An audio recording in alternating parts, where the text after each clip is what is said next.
Imaginez un parchemin ancien, couvert de la poussière des siècles, entre les mains de quelqu'un qui a vu l'invisible. Un parchemin écrit en lettres qui semble danser à la lumière vacillante d'une lampe à huile, et à l'extérieur de la fenêtre, la vaste obscurité de la mer Égée.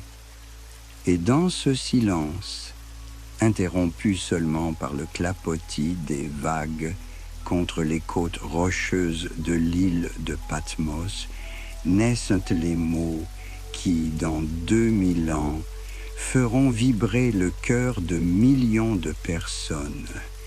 Les paroles des 7 sceaux, derrière lesquels se cachent les secrets du temps et de l'éternité. Je vous salue, chers auditeurs. Aujourd'hui, nous partons pour un merveilleux voyage dans l'un des livres les plus mystérieux et les plus fascinants de tous les temps, l'Apocalypse de Saint Jean l'Évangéliste, et en particulier le mystère des 7 sceaux qui scellent le livre de la destinée du monde. Inscrivez dans les commentaires la ville d'où vous venez et l'heure qu'il est. Je suis toujours intéressé de savoir où et quand mes mots résonnent dans vos cœurs. Fermez les yeux et essayez d'imaginer ce moment étonnant de l'histoire de l'humanité où un vieil apôtre, banni sur une île rocheuse pour sa foi, s'est soudain retrouvé témoin d'événements qui n'avaient pas encore eu lieu. Jean était le disciple même que le Christ aimait d'un amour particulier, qui s'est allongé sur la poitrine du Maître lors de la dernière scène, qui s'est tenue près de la croix aux côtés de Marie. Or, ce vieillard aux cheveux grisonnants était en exil à Patmos, une petite île rocheuse de la mer Égée, où les Romains exilaient les criminels et les opposants politiques.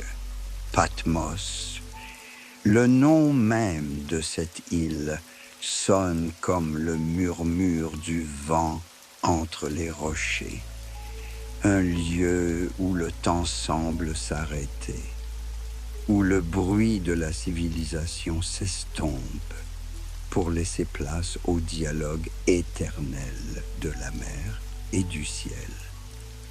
C'est ici, dans ce lieu de silence et de contemplation, où chaque coucher de soleil nous rappelle le caractère éphémère de la terre, et où chaque aube nous rappelle l'espoir de l'avenir, que l'apôtre Jean a reçu une vision qui a bouleversé sa compréhension de l'histoire et du temps.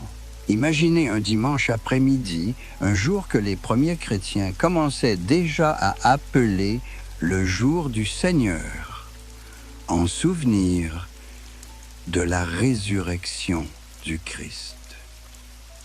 Le soleil s'élève lentement au-dessus de l'horizon, colorant la mer de teintes dorées, et soudain, une voix se fait entendre, une voix comme le bruit des grandes eaux, une voix que Jean aurait reconnue parmi 1000 autres.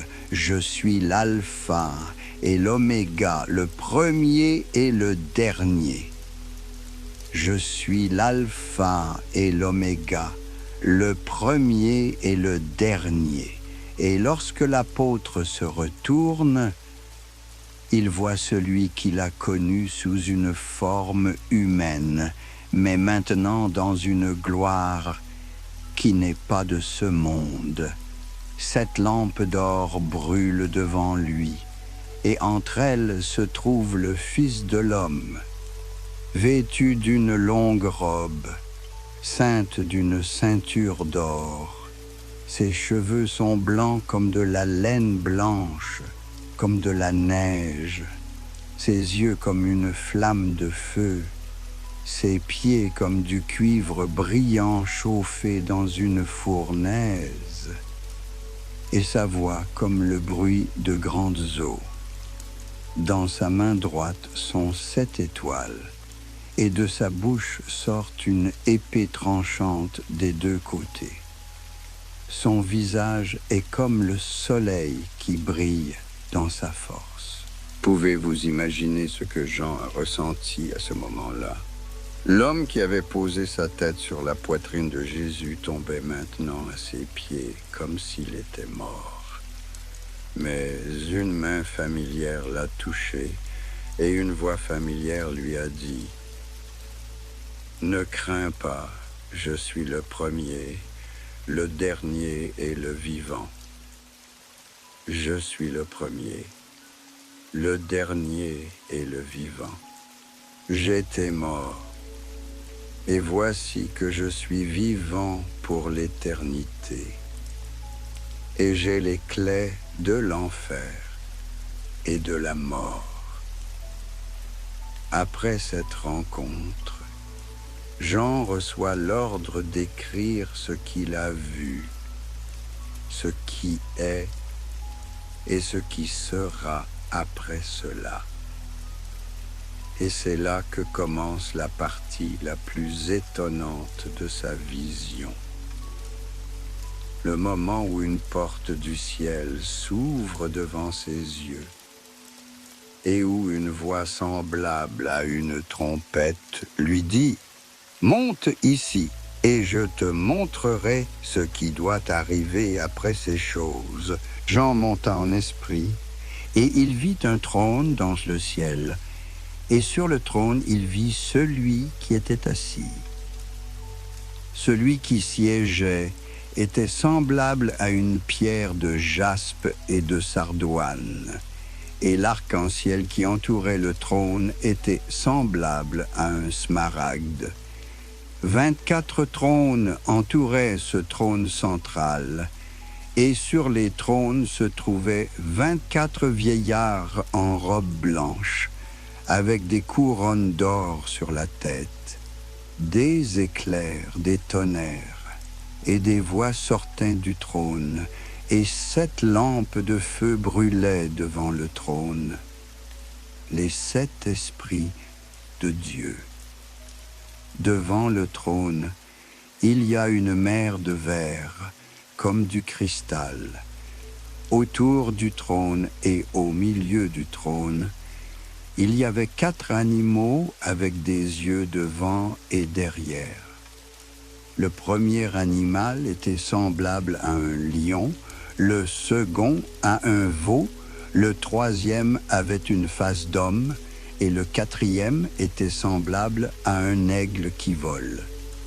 Chacun de ces animaux avait 6 ailes. Ils étaient remplis d'yeux, et ils ne se reposaient ni jour ni nuit, criant « Saint, Saint, Saint, Saint est le Seigneur Dieu Tout-Puissant, qui était, qui est et qui vient. » Dans cette vision du temple céleste, chaque détail est porteur d'une signification profonde. Les 24 anciens sont l'image de la plénitude de l'Église, réunissant l'Ancien et le Nouveau Testament, les 12 tribus d'Israël et les 12 apôtres.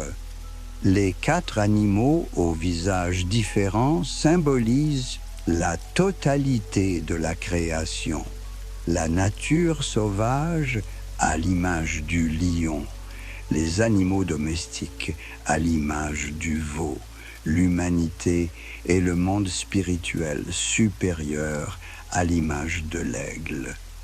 Toute la création participe à ce culte cosmique, tous orientés vers le centre, le trône de celui qui a créé toutes choses. Dans cette atmosphère d'adoration céleste, Jean voit quelque chose qui le bouleverse. Dans la main droite de celui qui est assis sur le trône se trouve un livre écrit en dedans et en dehors, scellé de 7 sceaux.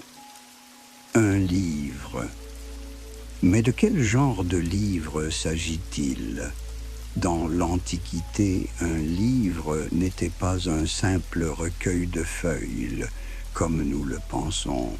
Il s'agissait d'un rouleau de papyrus ou de parchemin sur lequel un texte était écrit des deux côtés, à l'intérieur et à l'extérieur.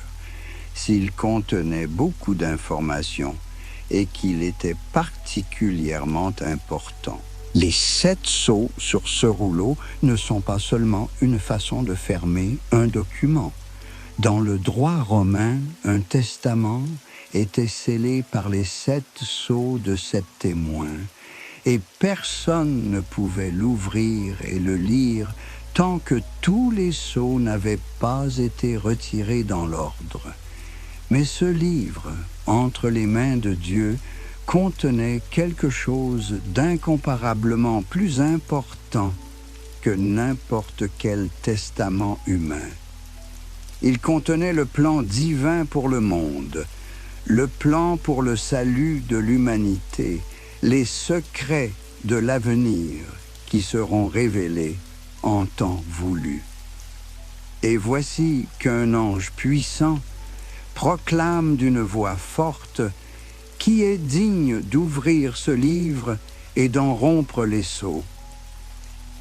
Et personne ne put, ni dans le ciel, ni sur la terre, ni sous la terre, ouvrir ce livre, ni le regarder. À ce moment-là, Jean commence à pleurer amèrement parce que personne n'était digne d'ouvrir le livre et de le lire, ni même de le regarder. Pouvez-vous ressentir cette douleur de l'apôtre? Une vision majestueuse du monde céleste se déploie devant lui. Il voit le trône du Très-Haut, il entend des chants angéliques, mais le livre contenant les secrets de l'avenir reste fermé. C'est comme si l'occasion vous était donnée de regarder dans la voûte la plus profonde de l'histoire et d'apprendre les réponses à toutes les questions qui tourmentent l'humanité, mais que la clé de cette connaissance était inaccessible. Mais voici que l'un des vieillards dit à Jean, « Ne pleure pas. Voici que le lion de la tribu de Juda, la racine de David, a vaincu et qu'il peut ouvrir ce livre et en rompre les 7 sceaux. » Et lorsque j'enlève les yeux, il voit non pas un lion comme on pourrait s'y attendre, mais l'agneau comme immolé, debout au milieu du trône et des 4 animaux et au milieu des vieillards. Un agneau avec 7 cornes et 7 yeux, qui sont les 7 esprits de Dieu envoyés sur toute la terre. Cette image de l'agneau est au cœur de l'ensemble de l'Apocalypse. L'agneau est le Christ, non pas dans sa gloire royale, mais dans l'image de l'amour sacrificiel. Même au ciel, même dans sa nature glorifiée, il reste l'agneau immolé. Les plaies de la croix n'ont pas disparu, elles sont devenues la source de son droit à révéler les mystères du plan divin. Seul celui qui a donné sa vie pour le salut du monde est digne de connaître et de révéler l'avenir du monde. Et lorsque l'agneau prend le livre de la main droite de celui qui est assis sur le trône, il se passe quelque chose d'inimaginable. 4 animaux et 24 anciens se prosternent devant l'agneau, chacun tenant un psalterion et des coupes d'or remplies d'encens, qui sont les prières des saints. Ils chantent un cantique nouveau. Tu es digne de prendre le livre et d'en rompre les sceaux, car tu as été immolé, et tu nous as rachetés pour Dieu par ton sang, de toute tribu, de toute langue, de tout peuple et de toute tribu. Tu as fait de nous des rois et des prêtres pour notre Dieu, et nous régnerons sur la terre. Imaginez cette scène. Le silence du ciel est interrompu par des sons d'une beauté sans précédent. Les voix des anges se mêlent dans un chœur qui dépasse tout ce que l'oreille humaine a jamais entendu. Et soudain, les voix de milliers et l'obscurité des anges autour du trône, les animaux et les anciens se joignent à ce chœur et disent d'une voix forte: Digne est l'agneau qui a été immolé de recevoir la puissance, la richesse, la sagesse, la force, l'honneur, la gloire et la bénédiction. Ensuite, et c'est ce qui frappe le plus Jean, il entend toute créature dans le ciel, sur la terre, sous la terre, sur la mer, et tout ce qui s'y trouve, dire à celui qui est assis sur le trône et à l'agneau, soit la bénédiction, l'honneur, la gloire et la domination pour les siècles des siècles. Tout l'univers participe à cette glorification. Toute la création reconnaît à l'agneau le droit d'ouvrir le livre des destinées du monde. Et maintenant vient le moment que Jean attendait, que toute la création attendait. L'agneau commence à briser les sceaux l'un après l'autre. Et à chaque fois qu'un sceau est brisé, des images pleines d'un symbolisme profond et d'une signification prophétique se déploient devant les yeux de l'apôtre. Et voici que l'agneau brise le premier sceau, et Jean entend l'un des 4 animaux qui dit d'une voix de tonnerre: « Va et vois ». Il regarde, et il voit un cheval blanc, et sur ce cheval un cavalier portant un arc. Une couronne lui fut donnée, et il sortit comme un vainqueur pour aller à la conquête. Un cheval blanc. Imaginez cette vision dans la lumière vacillante du monde antique, lorsque le blanc était un symbole de pureté, de victoire, de triomphe. Un cavalier sur un cheval blanc est une image qui évoque immédiatement le triomphe, une procession victorieuse. Mais que signifie ce premier cavalier? Cette question a troublé l'esprit des interprètes pendant des siècles. Et les réponses étaient différentes, comme les facettes d'une pierre précieuse, chacune reflétant la lumière sous un angle différent. Les anciens pères de l'Église, comme saint André de Césarée, voyaient dans le cavalier blanc l'image du Christ lui-même, ou la puissance du message évangélique.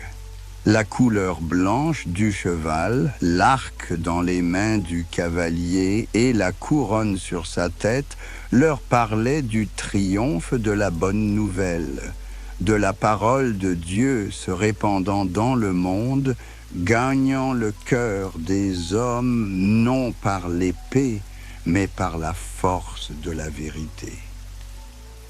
L'arc est une arme à longue portée, capable d'atteindre une cible à distance, tout comme la parole de Dieu atteint les coins les plus reculés de la terre. Mais au fil du temps, d'autres interprètes ont commencé à voir quelque chose de différent dans cette image.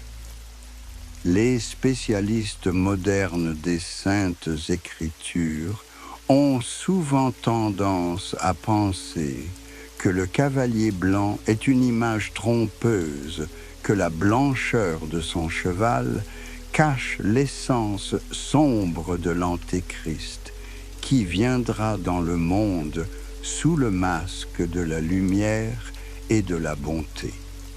Après tout, Satan lui-même peut prendre la forme d'un ange de lumière, comme le dit l'apôtre Paul. Et n'est-ce pas le propre du mal de se déguiser en bien, du mensonge de se déguiser en vérité? Il existe une troisième interprétation qui voit dans le cavalier blanc une image du pouvoir terrestre, de l'Empire, qui apporte l'ordre et la paix, mais au prix de l'asservissement et de la coercition. L'Empire romain de l'époque de Jean était lui aussi porteur de sa propre paix, la Pax Romana. Mais cette paix était obtenue par la force des armes et nécessitait l'adoration de l'empereur comme d'un dieu. Chacune de ces interprétations a sa propre profondeur et sa propre vérité. Le mystère du premier cavalier réside peut-être dans le fait que son image est multiforme, qu'elle nous montre à quel point le bien et le mal sont étroitement liés dans l'histoire, à quel point ce qui semble lumineux et triomphant peut souvent porter en lui les germes de la destruction. Et voici, l'agneau brise le second sceau, et le second animal dit « Va et vois ». Un autre cheval sortit, un cheval roux, et il fut donné à celui qui le montait d'enlever la paix de la terre et de s'entretuer, et une grande épée lui fut donnée, un cheval rouge feu, la couleur du sang, la couleur des flammes de la guerre. Ce cavalier ne doute plus de sa signification. Il apporte avec lui la guerre, l'effusion de sang, l'inimitié fratricide. La grande épée qu'il tient dans ses mains n'est pas la fine lame d'un duelliste, mais une lourde arme de guerre créée pour couper et détruire. Et le plus effrayant dans cette image, c'est que les gens ont l'habitude de s'entretuer. Il ne s'agit pas seulement de guerres entre nations, mais de la désintégration des fondements même de la société humaine lorsque les frères se dressent les uns contre les autres, lorsque les familles et les amitiés s'effondrent. Saint André de Césarée a interprété ce cavalier comme une image du soulèvement des infidèles contre les fidèles, comme une rupture de la paix qu'apporte la prédication de l'Évangile. Après tout, le Christ lui-même a dit « Je ne suis pas venu apporter la paix, mais le glaive ». Parfois, la vérité divise les gens de manière plus tranchante que n'importe quelle lame, les obligeant à choisir entre la lumière et les ténèbres. Mais il existe une autre interprétation de cette image. Elle symbolise la lutte intérieure de l'âme humaine lorsque les passions détruisent la paix du cœur, lorsque l'homme devient l'ennemi de lui-même. Le cavalier rouge est une image de la guerre qui se déroule en chacun de nous entre le bien et le mal, entre le haut et le bas. Dans une perspective historique, ce cavalier peut symboliser des guerres ponctuelles, des révolutions sociales et tous ces cataclysmes qui secouent le monde lorsque des ordres anciens s'effondrent et que de nouveaux naissent. Le XXe siècle, siècle des deux guerres mondiales, et des innombrables révolutions, nous a montré à quoi ressemble pleinement le triomphe du cavalier rouge. Le troisième sceau fut rompu, et le troisième animal dit « Va et regarde ». Je regardai, et voici. Il y avait un cheval de corbeau, et sur lui un cavalier tenant une mesure à la main. Au milieu des 4 animaux, j'entendis une voix qui disait « Un quinix de froment pour un denier et 3 quinix d'orge pour un denier. Mais tu n'endommageras ni l'huile ni le vin, le cheval noir, et la couleur du deuil, la couleur de la faim, la couleur du besoin. La mesure dans les mains du cavalier est une balance, symbole de commerce, mais de commerce dans des conditions de pénurie aiguë. Un quinix de blé pour un denier, c'est une journée de ration pour une journée de salaire quand un homme est obligé de dépenser tout son argent pour ne pas mourir de faim. 3 quinix d'orge constituent une nourriture plus grossière pour ceux qui n'ont pas les moyens d'acheter du blé. Mais ce qui est étonnant dans cette vision, ce sont les mots « mais tu n'abîmeras pas l'huile et le vin ». L'huile et le vin sont des produits de luxe, des produits dont on peut se passer. Il semble que même en temps de famine, les riches conservent leur luxe, tandis que les pauvres luttent pour survivre. Cette image décrit avec une précision frappante les inégalités sociales qui sont exacerbées en temps de crise. Saint André de Césarée a vu dans ce cavalier un symbole de la faim spirituelle, cet état de l'âme où une personne est privée de la grâce de Dieu à cause de ses péchés. La couleur noire du cheval symbolise la lamentation pour ceux qui se sont éloignés de la foi, et la mesure dans les mains du cavalier symbolise la juste rétribution de chacun selon ses actes. Le quinix de blé pour un denier est interprété comme une image de ceux qui ont gardé l'image de Dieu dans leur âme, et les 3 quinix d'orge comme ceux qui se sont soumis aux persécuteurs par peur, mais qui se sont ensuite repentis. Dans notre monde moderne, le cavalier noir peut symboliser non seulement la faim physique, mais aussi les crises économiques, l'inflation, le chômage, toutes ces calamités qui font que les gens luttent pour survivre.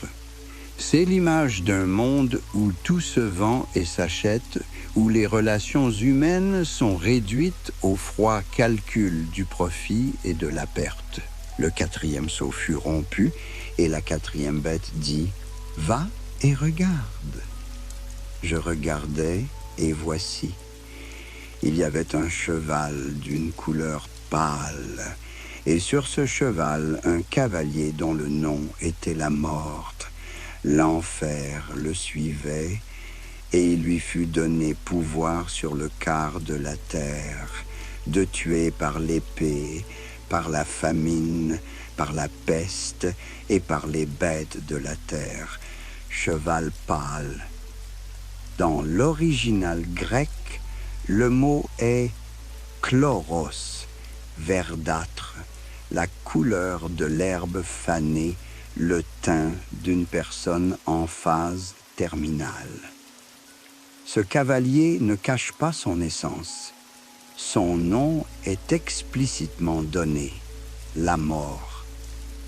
Et il est suivi par l'enfer, le Sheol, le lieu des morts, prête à engloutir tous ceux qui seront frappés par ce terrible cavalier. 4 instruments de mort sont énumérés ici. L'épée, la famine, la peste et les bêtes de la terre.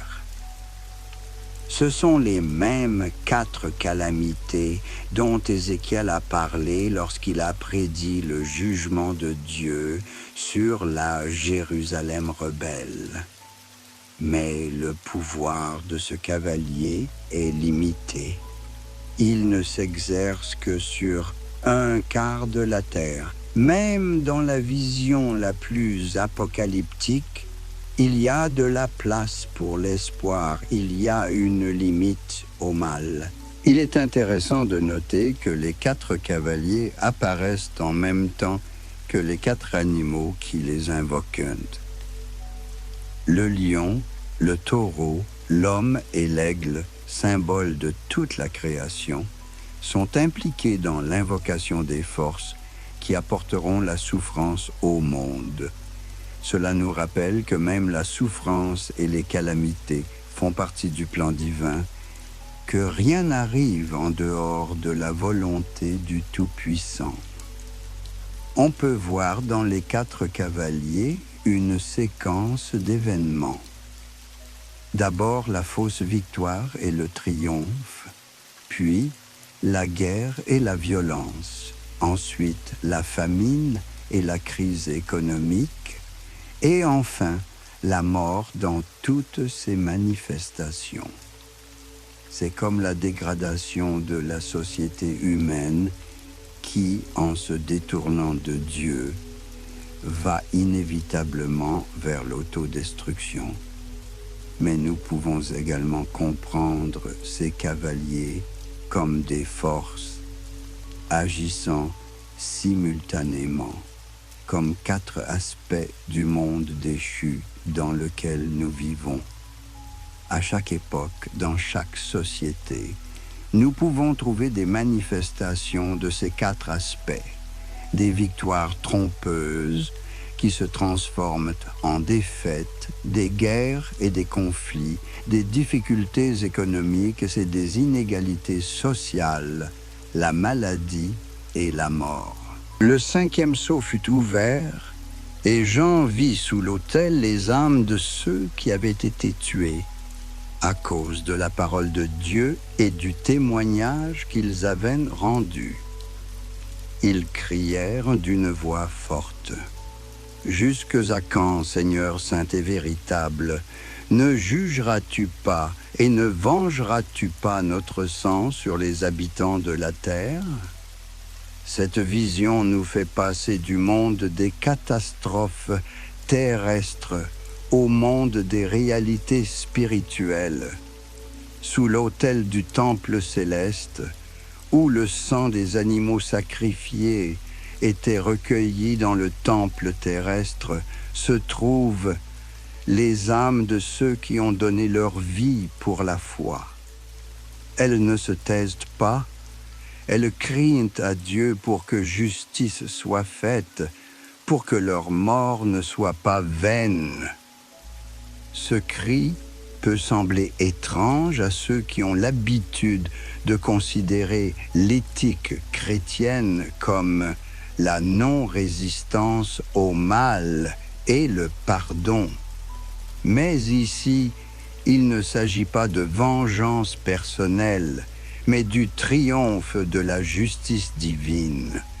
Les martyrs ne demandent pas que leurs agresseurs soient punis par esprit de vengeance, mais que la vérité de Dieu triomphe dans le monde, afin que le mal ne reste pas impuni pour toujours. Des vêtements blancs furent donnés à chacun d'eux, et il leur fut dit qu'ils devaient se reposer encore un peu jusqu'à ce que leurs collaborateurs et leurs frères, qui seraient tués comme eux, fussent ajoutés au nombre.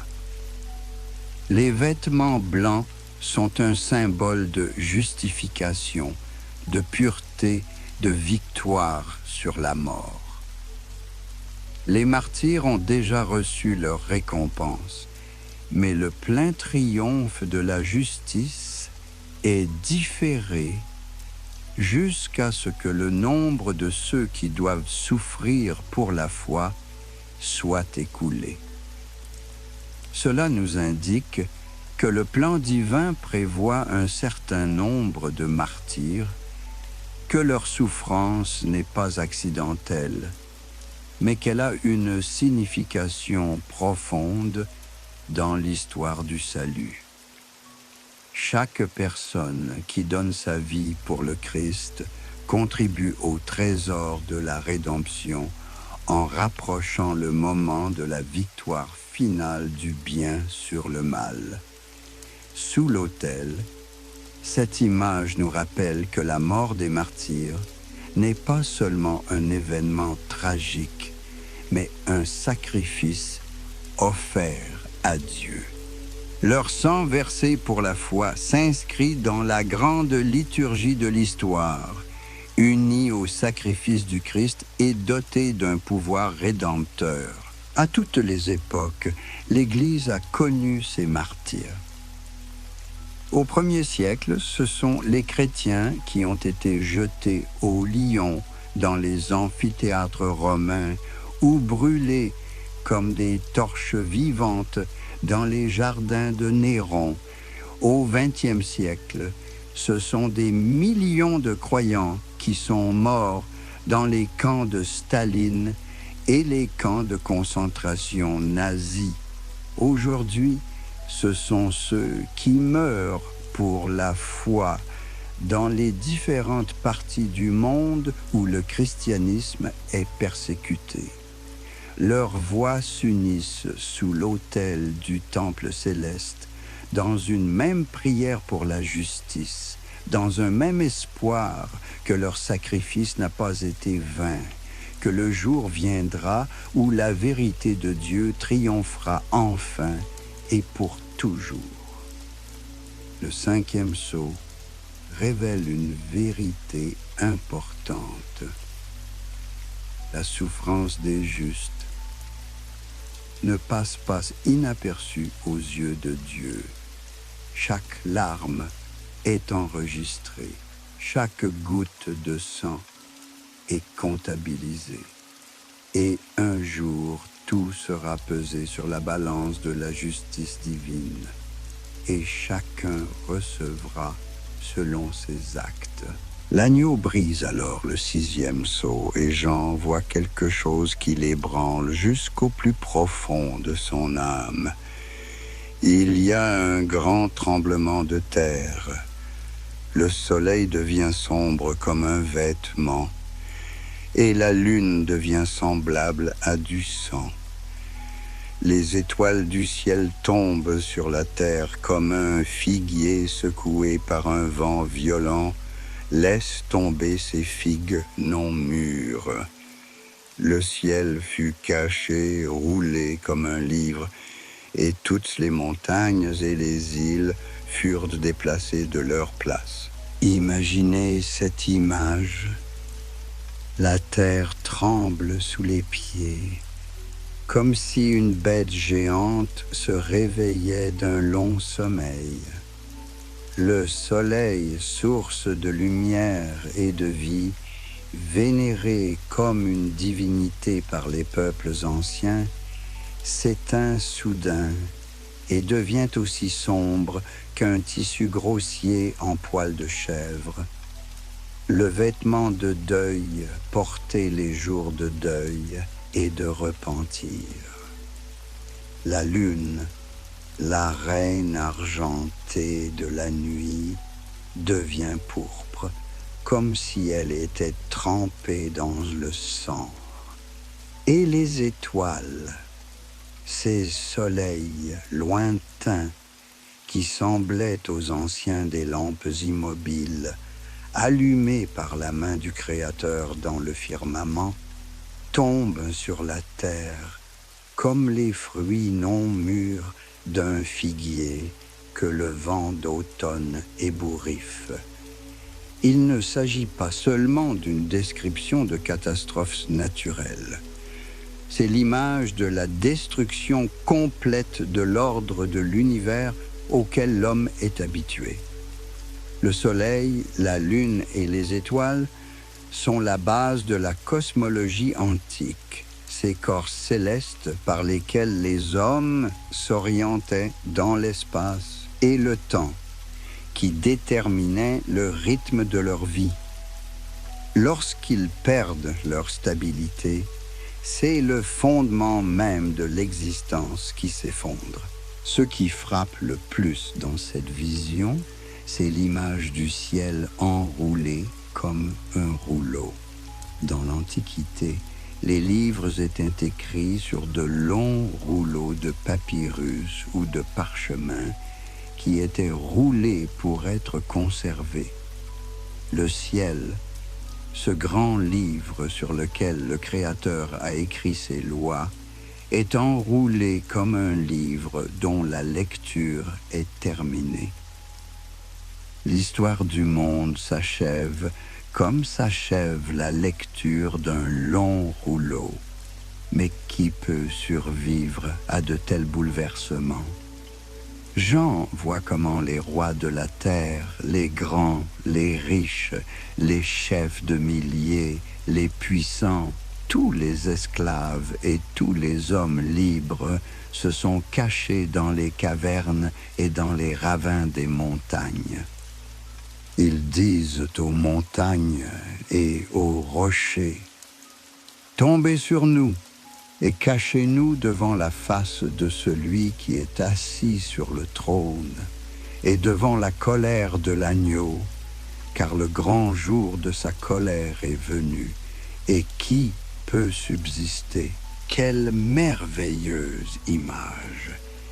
Ceux qui, de leur vivant, semblaient puissants et inébranlables, rois, généraux, hommes riches, se réfugient maintenant dans les rochers, suppliant les rochers de tomber sur eux. Ils feraient n'importe quoi pour éviter de se retrouver face à face avec celui qu'ils ont rejeté toute leur vie. Les mots concernant la colère de l'agneau sont particulièrement frappants. L'agneau est un être doux et inoffensif. Mais même sa colère devient insupportable pour ceux qui s'opposent à lui.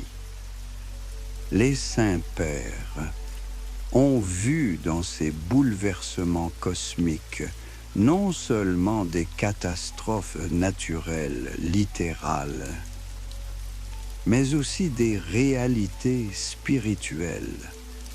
Lorsque le monde intérieur d'une personne s'effondre, lorsque la conscience s'éveille d'un long sommeil, lorsque l'âme réalise pour la première fois toute l'horreur de sa condition, elle subit le même choc que si le soleil s'éteignait et que les étoiles tombaient du ciel. Mais ici, au moment le plus dramatique de la vision, il y a une pause remarquable.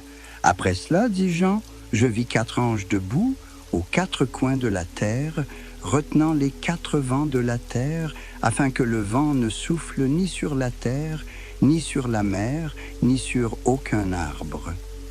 Et je vis un autre ange qui montait de l'orient du soleil et qui tenait le sceau du Dieu vivant. Il cria d'une voix forte aux 4 anges auxquels il avait été donné de faire du mal à la terre et à la mer, en disant « Ne faites pas de mal à la terre, ni à la mer, ni aux arbres, jusqu'à ce que nous ayons mis le sceau sur le front des serviteurs de notre Dieu. » Les 4 anges, aux 4 coins de la terre, sont une image qui nous rappelle l'idée ancienne de la terre comme un disque plat à 4 coins. Mais ce n'est pas la représentation géographique qui est importante, mais la signification symbolique. Les 4 côtés du monde, la plénitude de l'espace terrestre. Les vents, tenus par ces anges, sont des forces de destruction prêtes à s'abattre sur le monde.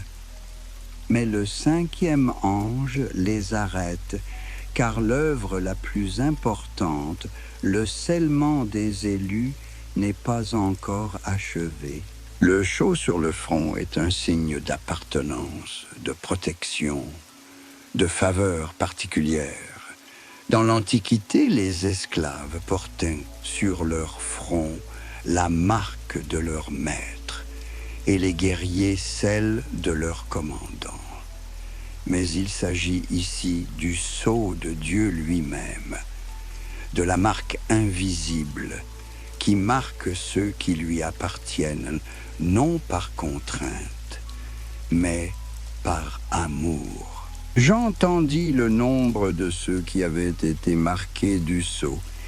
Il y eut 144 000 marqués du sceau, de toutes les tribus des enfants d'Israël. De la tribu de Juda, 12 000 furent marqués du sceau. De la tribu de Ruben, 12 000 furent marqués du sceau.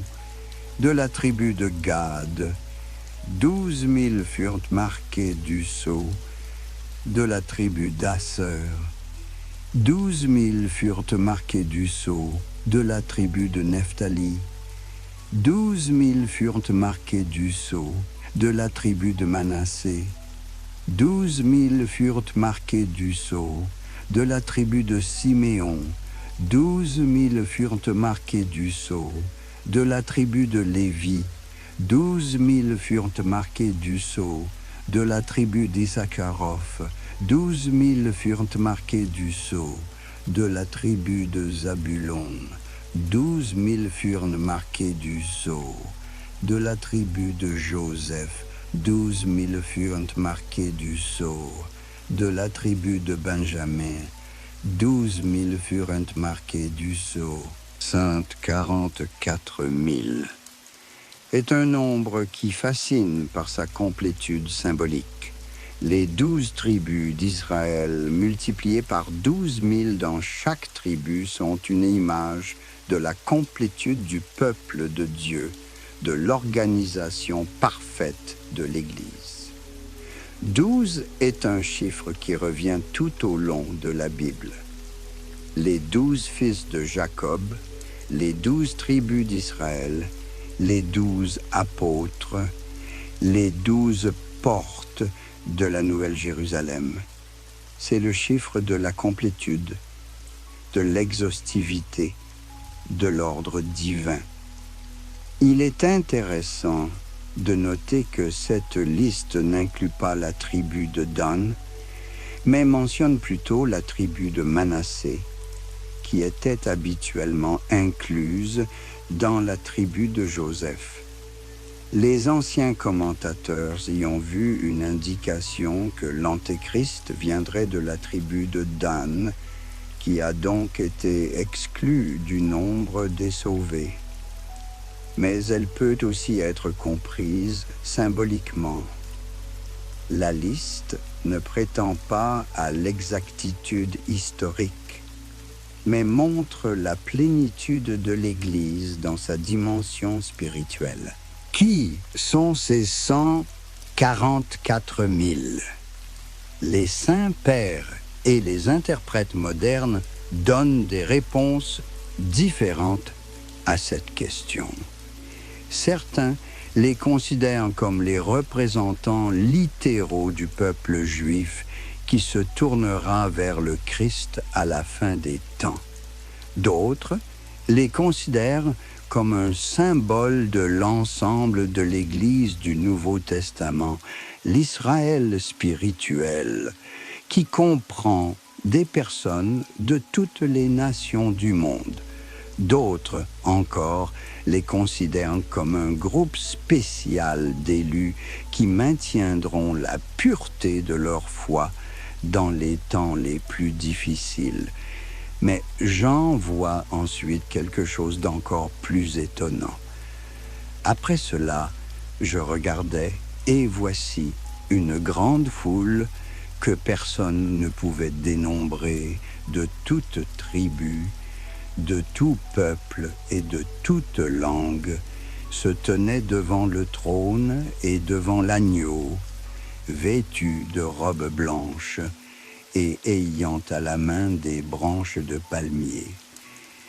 Ils criaient d'une voix forte, « Salut à notre Dieu qui est assis sur le trône et à l'agneau !» Une grande multitude que personne ne peut compter.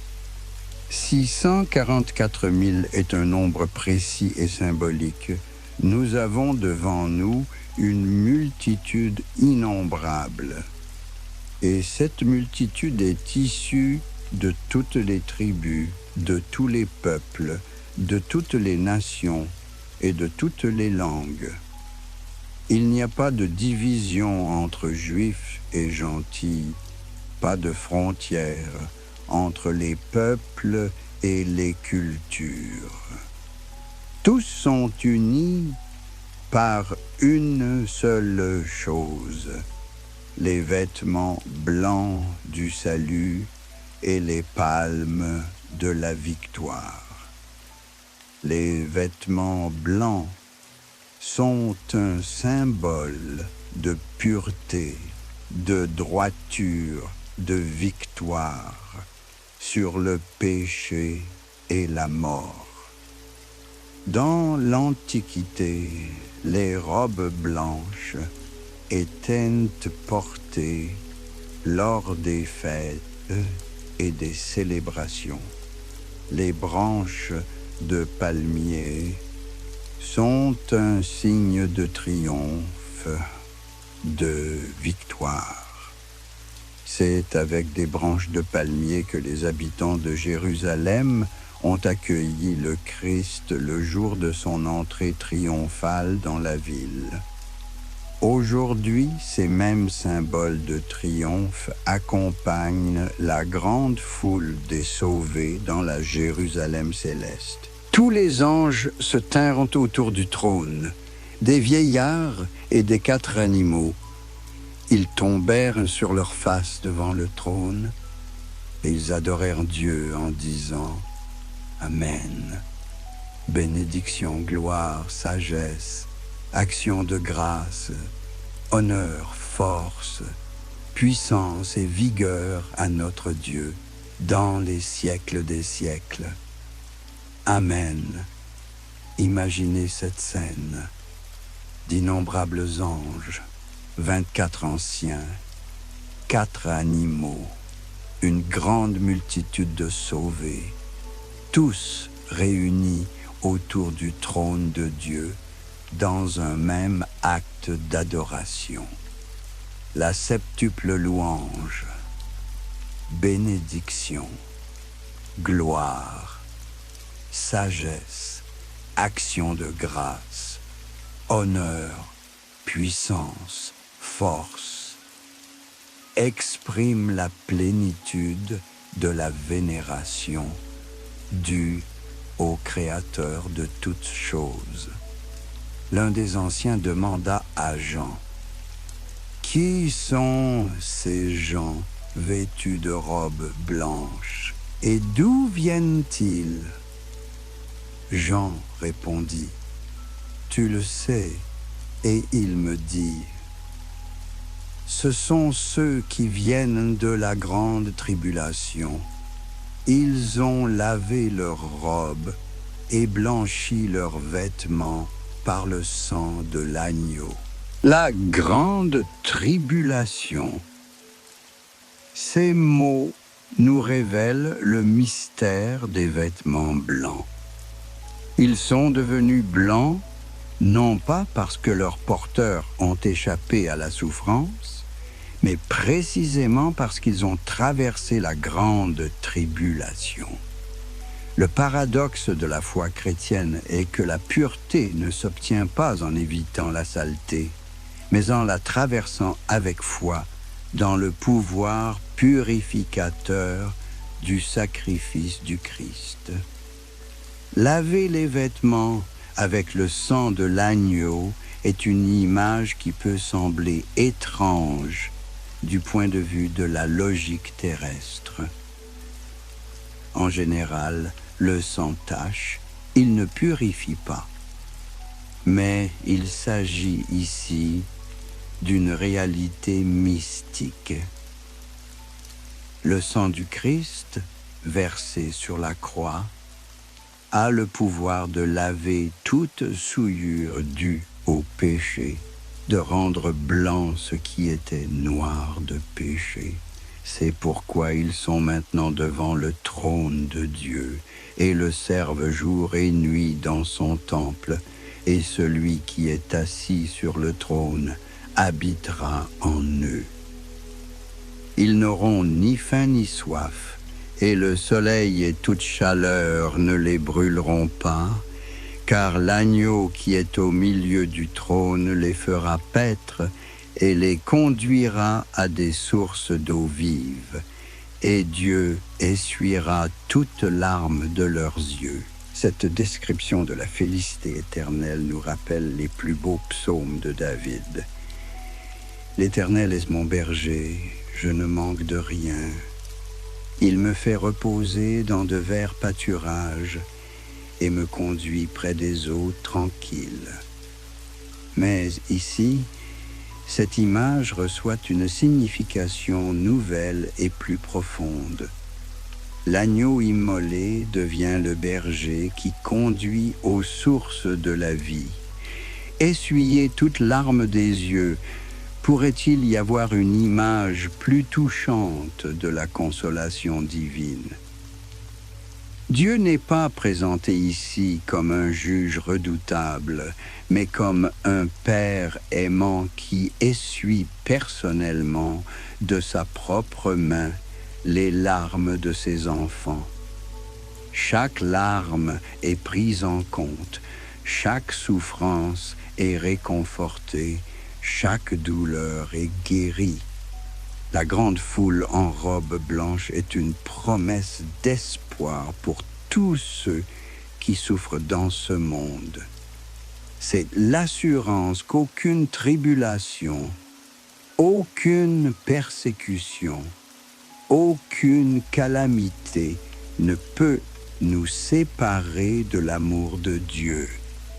D'ailleurs, c'est par la tribulation que passe le chemin de ce grand triomphe, et c'est la souffrance acceptée dans la foi qui devient le chemin vers le vêtement blanc du salut. Puis vint le moment que nous avions attendu tout au long de notre voyage nocturne, le bris du 7e et dernier sceau. Lorsqu'il a brisé le 7e sceau, il y a eu un silence dans le ciel, comme pendant une demi-heure. Le silence. Après tous les tonnerres et les tremblements de terre, après le chant des anges et les cris des martyrs, après les catastrophes cosmiques et les hymnes solennels, il y a soudain un silence complet. Une demi-heure de silence dans l'éternité, est-ce un instant ou une époque entière? Le temps cesse d'avoir sa signification habituelle lorsque nous touchons les frontières de l'infini. Ce silence nous rappelle ce silence particulier qui précède parfois les événements les plus importants. Le silence avant la tempête, le silence avant le mot fatidique, la pause avant l'accord final d'une grande symphonie. Le ciel entier se fige dans l'attente de ce qui va se passer. Dans ce silence, il y a quelque chose de ce silence qui était au début de la création, quand l'Esprit de Dieu était sur l'eau, et que le monde n'avait pas encore entendu le premier laisser-faire divin. Il y a aussi en lui un avant-goût de ce silence qui viendra à la fin des temps lorsque toutes les paroles auront été prononcées, que tous les actes auront été accomplis et qu'il ne restera plus que l'éternité. Les saints pères ont vu dans ce silence une image de la prière devant Dieu, ce silence profond de l'âme dans lequel naît la vraie prière. Lorsque toutes les voix extérieures se taisent, lorsque les passions et les désirs se taisent, lorsque le cœur devient comme un lac tranquille, alors dans ce silence, on peut entendre la voix tranquille de Dieu. Mais ce silence ne dure qu'une demi-heure. Jean vit alors 7 anges qui se tenaient devant Dieu, et on leur donna 7 trompettes. Un autre ange vint se placer devant l'autel, tenant un encensoir d'or. On lui donna une grande quantité de parfums, afin qu'il les dépose, avec les prières de tous les saints, sur l'autel d'or qui est devant le trône. La fumée de l'encens montait avec les prières des saints de la main de l'ange devant Dieu, 7 trompettes.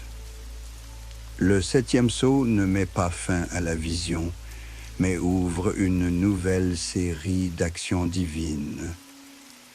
Il nous rappelle que, dans le plan divin, tout est lié, une chose découlant d'une autre, comme les mouvements d'une grande symphonie. Les sceaux nous ont montré les acteurs de la fin des temps, et les trompettes annonceront les événements qui secoueront le monde. Phimion, qui monte devant le trône de Dieu avec les prières des saints, est une image merveilleuse.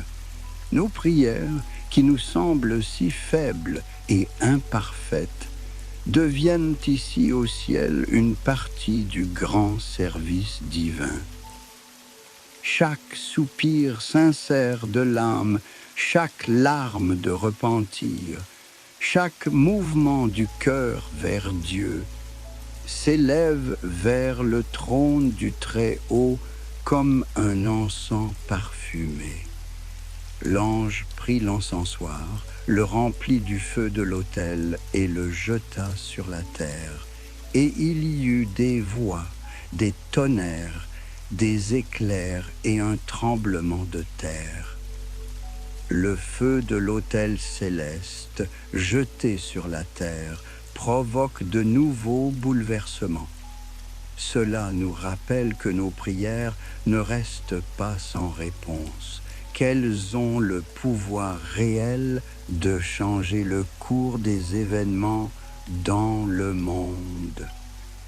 Les 7 anges, avec les 7 trompettes, se préparent à souffler. Mais c'est ici que se termine aujourd'hui notre voyage à travers les mystères des 7 sceaux. Nous avons atteint le point où un mystère ouvre la voie à un autre mystère encore plus profond. Qu'avons-nous vu au cours de notre voyage? Les 7 sceaux nous ont révélé 7 aspects du plan divin pour le salut du monde. Nous avons vu les 4 cavaliers, image des forces à l'œuvre dans le monde déchu. Victoire trompeuse, guerre et conflits, famine et crises économiques, maladies et mort. Nous avons entendu les voix des martyrs réclamant la justice. Nous avons été témoins de bouleversements cosmiques qui annonceront l'approche de la fin de l'histoire. Nous avons vu le scellement des élus et la grande multitude des sauvés en robe blanche. Chacun des sceaux nous a révélé une vérité importante sur la nature du monde dans lequel nous vivons, être sur les voies de Dieu dans l'histoire. Les 4 premiers sceaux nous ont montré que la souffrance et les catastrophes font inévitablement partie de la vie dans un monde déchu, mais qu'elles ne sont pas accidentelles et qu'elles font partie du plan divin. Le 5e sceau nous a révélé que la souffrance des justes ne passe pas inaperçue aux yeux de Dieu et que la justice prévaudra un jour. Le 6e sceau nous a montré la grandeur du jugement divin et en même temps la sollicitude de Dieu pour ses élus.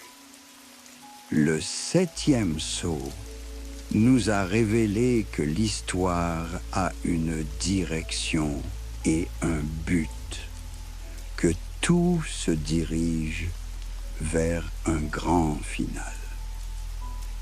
Au fil des siècles, les gens ont compris ces images de différentes manières. Certains les ont interprétées littéralement, s'attendant à l'apparition réelle de cavaliers sur des chevaux et à la chute littérale d'étoiles du ciel. D'autres y ont vu des symboles de réalité spirituelle, des images de la lutte entre le bien et le mal dans le cœur des hommes. D'autres encore les ont compris historiquement comme des prophéties d'événements spécifiques dans la vie de l'Église et du monde. La vérité, et peut-être que ces images sont si riches de sens qu'elles ne peuvent être réduites à une seule interprétation. Comme un bijou qui joue de différentes facettes selon l'angle de vue, les symboles de l'Apocalypse révèlent leurs secrets de différentes manières, à différentes époques et à différentes personnes. Il est important de se rappeler que l'Apocalypse n'est pas un livre d'horreur, mais un livre d'espoir. Oui, il parle de nombreuses calamités et catastrophes, mais elles ont toutes le même but. Montrer le triomphe du bien sur le mal, la victoire de l'agneau sur le dragon, le triomphe de l'Église sur toutes les forces qui s'élèvent contre elle. Le plus étonnant dans les visions de Jean, c'est qu'à côté des images de désastres terrestres, nous voyons constamment une réalité céleste où règne déjà la joie et le triomphe. Alors qu'il y a des guerres et des désastres sur la terre, il y a des chants de victoire dans le ciel.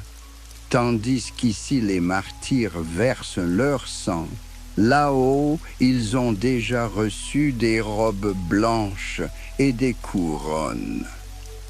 Le temps et l'éternité existent simultanément, et ce qui pour nous est encore à venir, dans la perspective divine, est déjà accompli.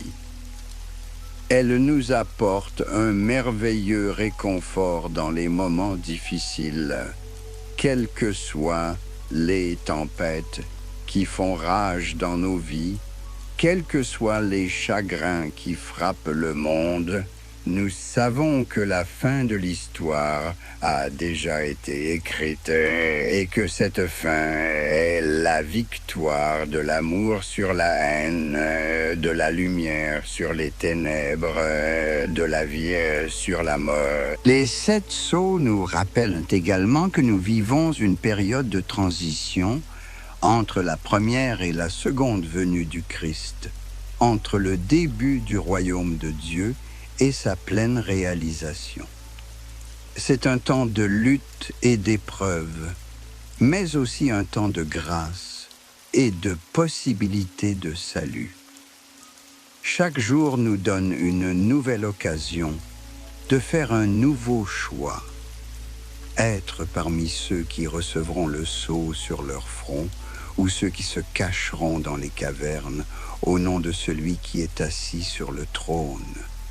Dans notre monde moderne, nous voyons à l'œuvre toutes les forces dont parlent les 7 sceaux, des victoires trompeuses qui se transforment en défaites, des guerres et des conflits qui déchirent les communautés humaines, des crises économiques qui placent les gens devant le choix entre la survie et la dignité, des maladies et des épidémies qui nous rappellent la fragilité de la vie humaine.